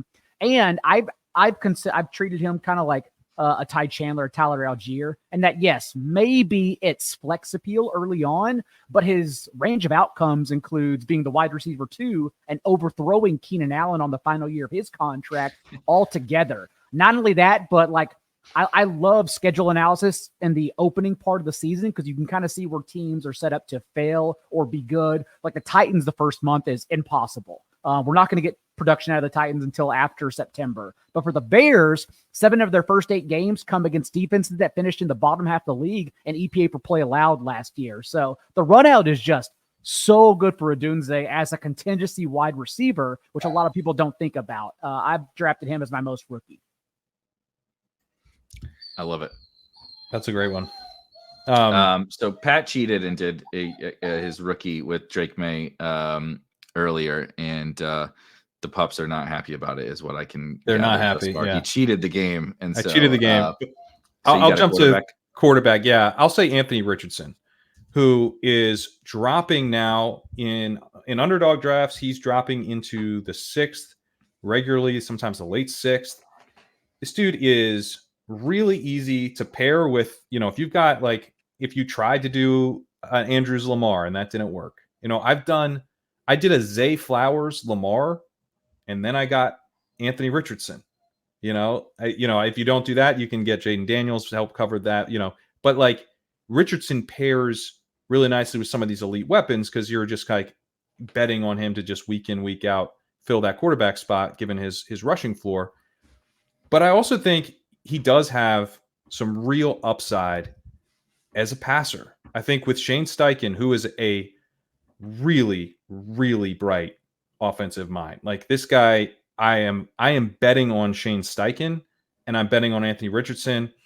I was listening to Mina Kimes' podcast, and they were gushing about how A.D. Mitchell was being deployed in the preseason and getting moved around and not just getting stuck as like a classic X receiver and kind of just, uncreatively. Like at Texas? Like he was at Texas. Yeah.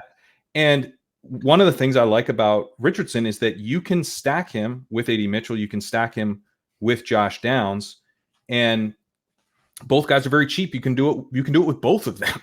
I'm fine double stacking Anthony Richardson, even though he's not like the type of guy you expect to like support a ton of weapons every week. These guys are going like 125 and 145. Like I love it. I actually love double stacking with those guys.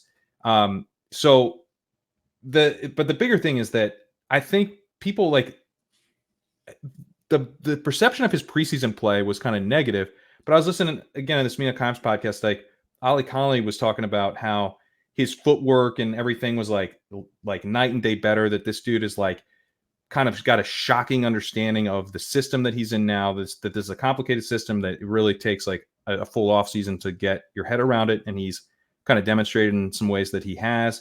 So I don't know if that's true or not, but I'm like, if that's even possible, if it's possible that he is a up and down but effective passer, you just are not going to be able to justify letting him fall to the 6th round. And he's fallen to the 6th round all the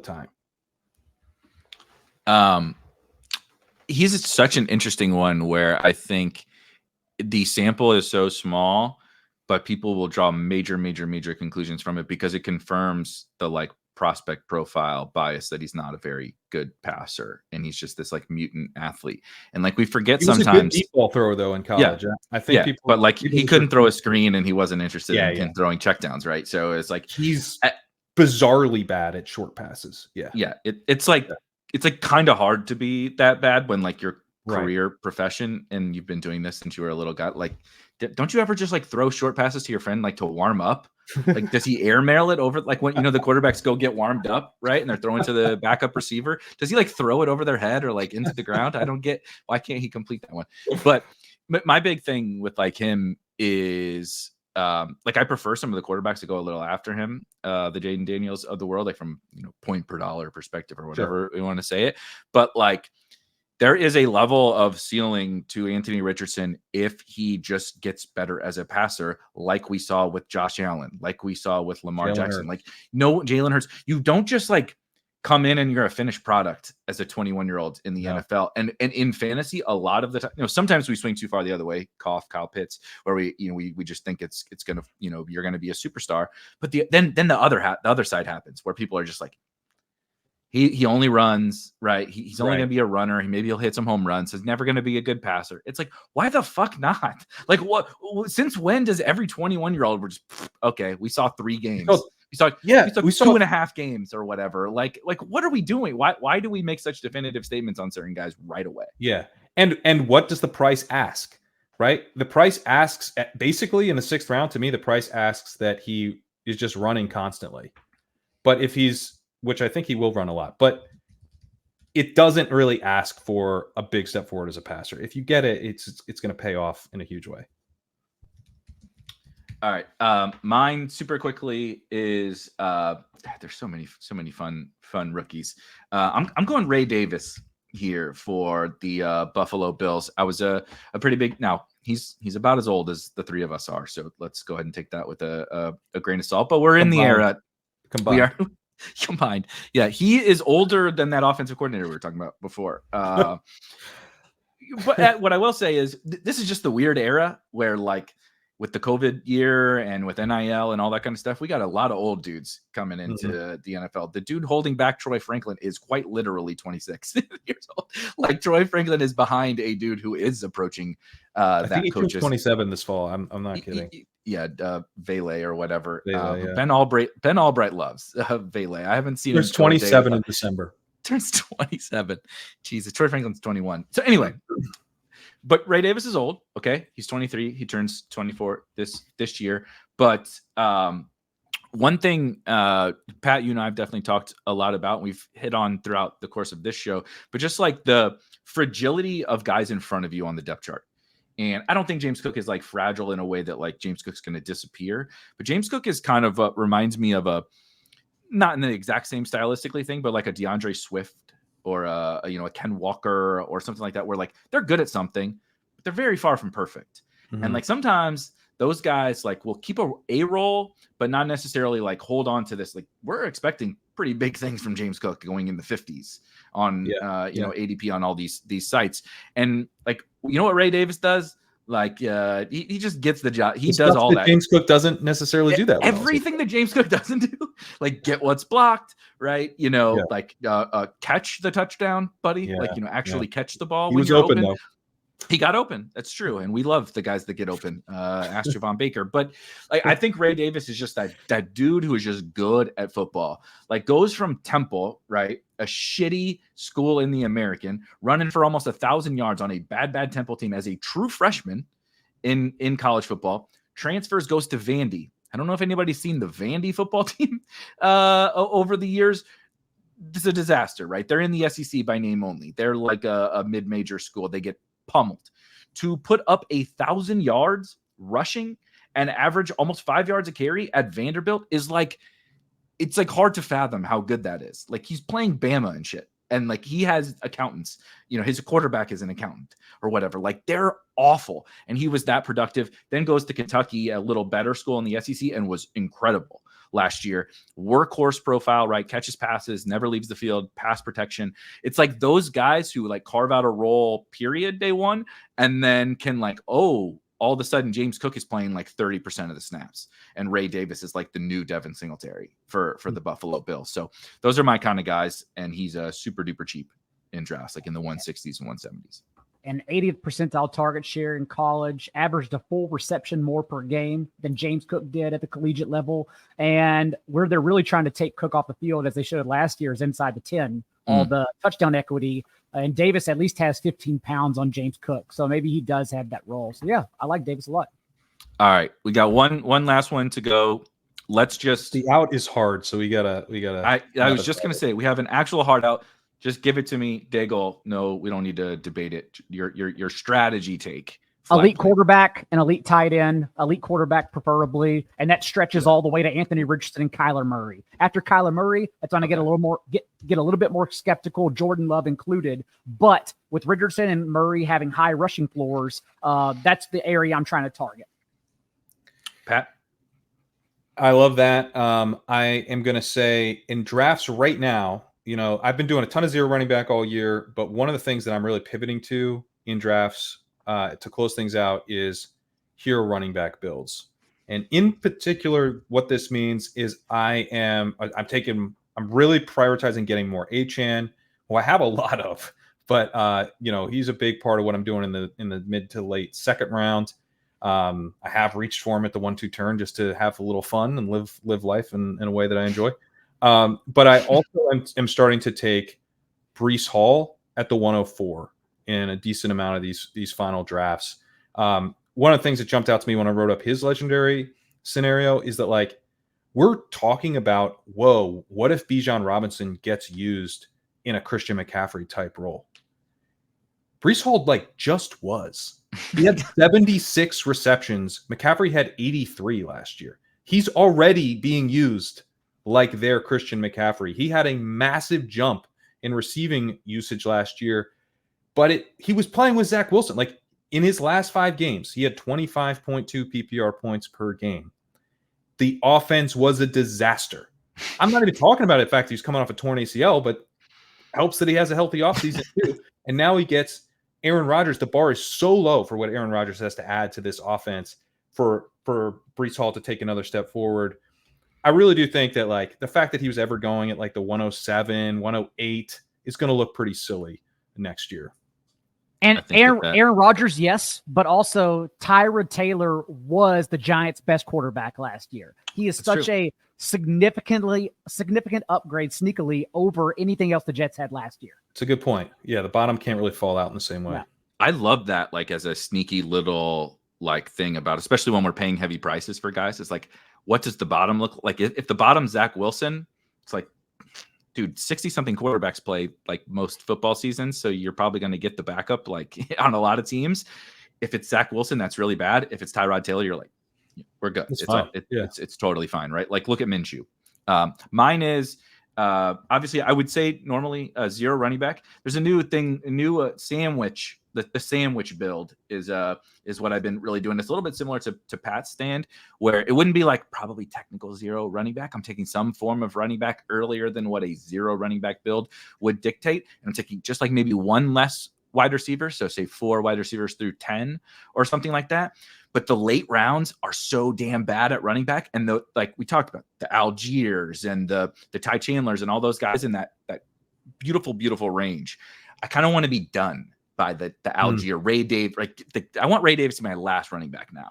And I actually have some late round quarterbacks, whether it's Drake May, right? I like Daniel Jones. These other late quarterbacks, Sam Darnold. There's some late tight ends that are interesting, and some late wide receivers have opened up. The Luke McCaffreys and De'Ami Browns of the world have now opened up to us. Andre Yoshivas. So we're calling it like a little sandwich. It's not really hero, and it's not really zero, and it's not really. It's this weird thing. I'm going to lump my running backs into the middle and then fit all the pieces around the outside. The running backs are the meat, I guess, of this sandwich. So that's going to do it for us. We got to go. We got a hard out here right now. So we'll just shut it down. Daigle, thank you for joining us, and make sure and check out everything he's doing over at ETR and Pat's legendary upside article, which should probably be out by the time this is out. And we'll see you guys probably next week for maybe one more check-in if we can. If not, see you guys. Have a good summer.